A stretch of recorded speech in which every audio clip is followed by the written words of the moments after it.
4 flat. This frame is really good. What's up, y'all? So that was just, hope you enjoyed some of those tricks. That's me trying to skate the Mesmer Dominic Bruce Pro Model stock. So me and TJ are gonna just talk about some of the things I liked or didn't like, and then we're gonna go to my house and mod it up and kind of do some of the custom tweaks that I do to all my skates. First of all, huge shout out Billy O'Neill and the whole Mesmer team and Matthias for making this brand possible. It's super sick. Their branding just seems on point. I really like kind of everything about them, and when I met Billy at Blade Cup this spring and he talked to me about them, I knew I needed to try them out, and yeah, they're awesome. So yeah, let's talk about the things I liked first, and then we'll kind of go into some of the nitty-gritties about things I'm probably going to change or what I don't love. I love the flex of the cuff. It makes it feel good, but it's still supportive, but it has give when you need it to for certain tricks. And I mean, the buckle's okay. It's nothing special. It's just a buckle, but it works.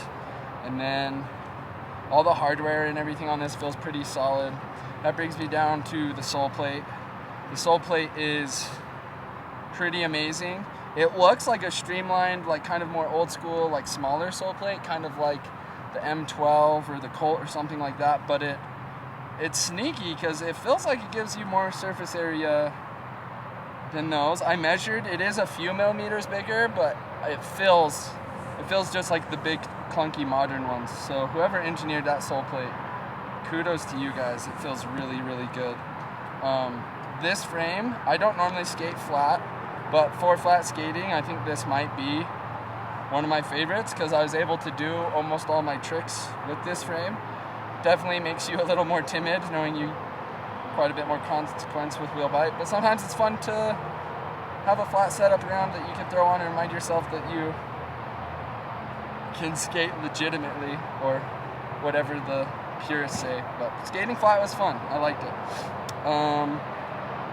Yeah, and then that brings us to the laces. For stock laces, these are some higher quality stock laces. I feel like most companies just throw in junk laces because it's something that wears out and gets replaced quickly. And we'll talk about the liner. This liner is awesome, especially for this skate.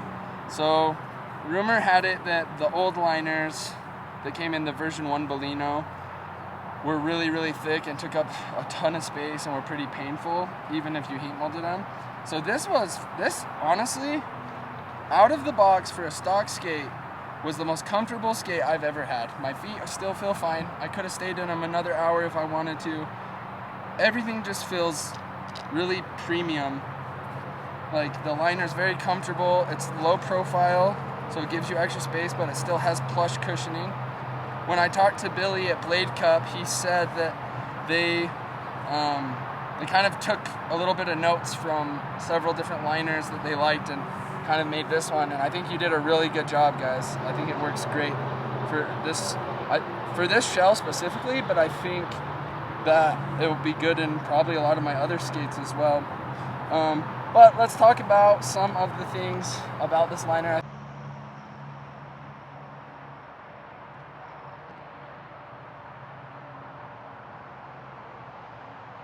I think could have maybe. So one thing is, this thing feels really slippery in there. So when I was skating around, it just kind of makes your foot feel more wobbly, and the liner is kind of slippery too. So you have, and the inside of the shell is like polished and slick. So you have kind of like 3 slippery things moving. Later on, when we go to my house, I'm gonna show you guys some tweaks that I think are gonna help fix that. I might throw this out completely. And then that brings me to the heel pad on this it velcros right on there, and it's good. It's not bad by any means, but I did feel like with this skate, so this is a raised heel skate, meaning you can kind of see if you follow that your toe sits a little lower, and that is awesome for certain tricks. It puts you in a slightly more athletic stance, a little bit more forward and aggressive, and I feel like it does help me jump a little bit quicker and higher having a raised heel skate. But when you have a raised heel skate, the one drawback to it is you have to kind of minimize how much padding you put in. Because with this pad on top of the plastic raised tail skate, I felt like I was almost too forward. So I have a little FP insole heel pad that's like this, but a little bit smaller because I still want some shock absorption because I'm a big guy. But I think if I swap that out for something just a little smaller, then I won't feel like I have excess heel lift, which will also make it feel like my ankle sits a little lower in the boot and feels a little more secure, which I think is important. But yeah, so huge shout out to Mesmer on making this skate. Huge shout out to Blading Cup for being an event I was able to go and be part of. My business partner Adam and my wife and I have a clothing company called Beck Wheels, and because I was out there I was able to meet some rad people and check out these skates, so I ended up buying them. Let me know if you guys have any questions about this skate in the comments. We'll do another video soon kind of updating you about it, and huge shout out to TJ for filming and editing this. See you in the next one. Welcome back to the second half of my in-depth Dominic Bruce Mesmer throne review. I'm gonna go through some of the things that I swapped out from the totally stock version to kind of the way I like to skate a little more. And while I'm doing this, I hope you enjoyed some of the little basement clips me and TJ got. So let's start out with the frame. So the flat frame that I skated on at stock was great. And I was actually able to do almost all my tricks I skate anti on the flat frame, which for me felt really special because last time I tried skating flat, I died. Not really died, but it hurt really bad. And I got a lot of wheel bite, and that frame, for some reason, seemed to work. Maybe I'm getting better technique at skating, or I just got lucky. Probably that. So yeah, I put my Create Originals black frame on here. It's probably the best anti-frame in my opinion.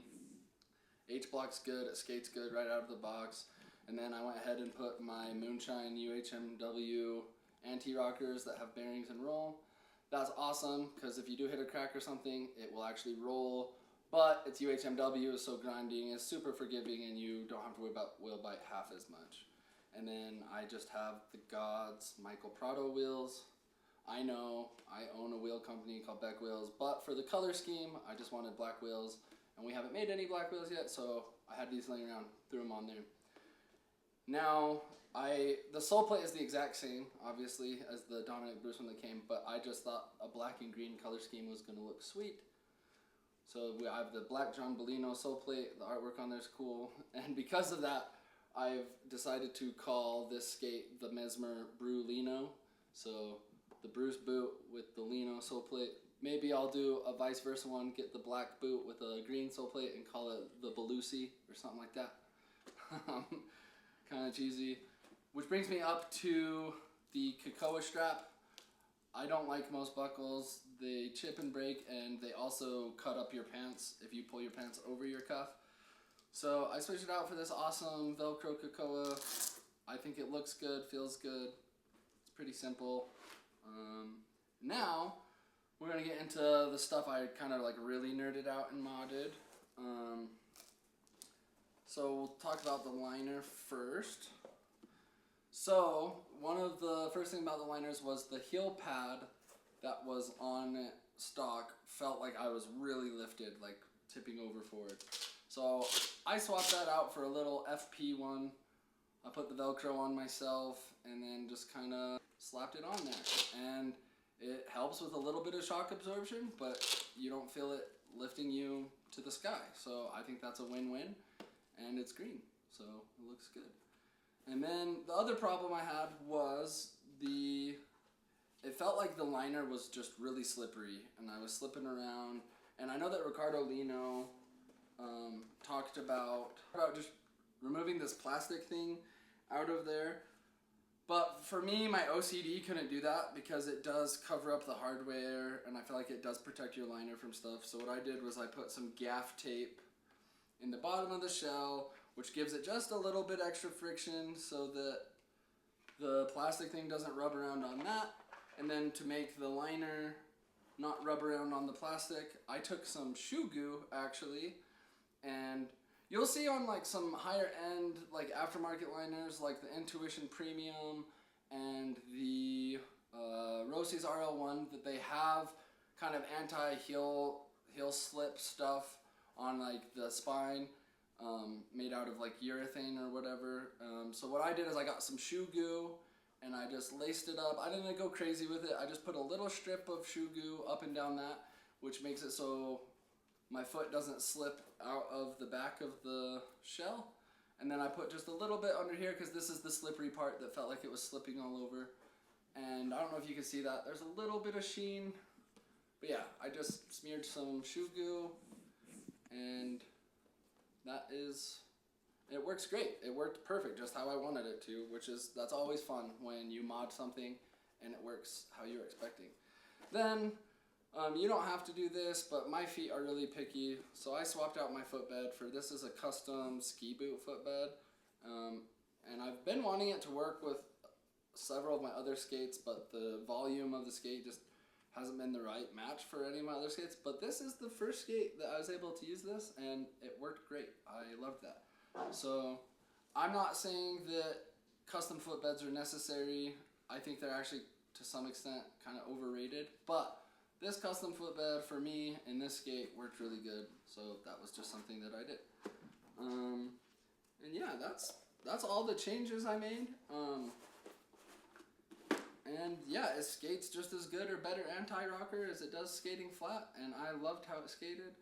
Topside tricks, you gotta work a little extra hard on. You gotta really bend that knee, otherwise you'll miss it and slip over.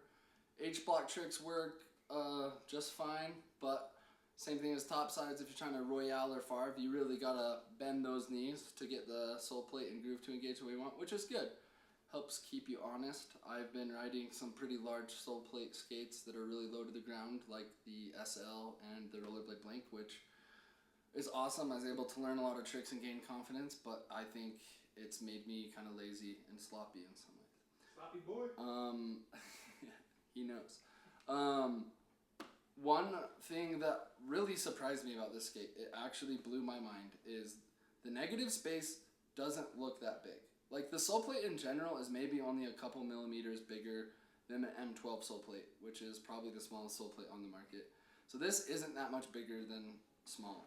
But the negative, I did some negative mistrials on a round rail, on the round P rail in the basement, and it locked right in. It didn't slip out or do anything weird, which I feel like most skates, when I try to negative mistrial for this time, doesn't work. So I don't know what dark magic is going on here, but really good for negative tricks.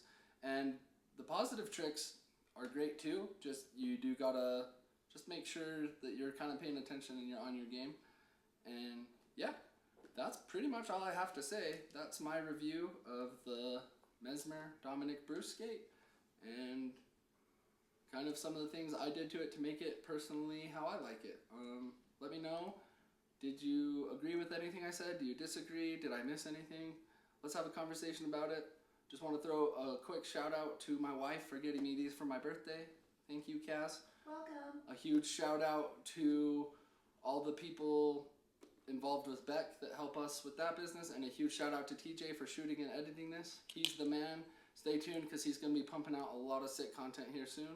And hopefully, I'm pretty sure, and at least he's going to be doing some more stuff for BEK. And it's going to be rad. So stay tuned. Thanks for watching, and please like, share, and subscribe.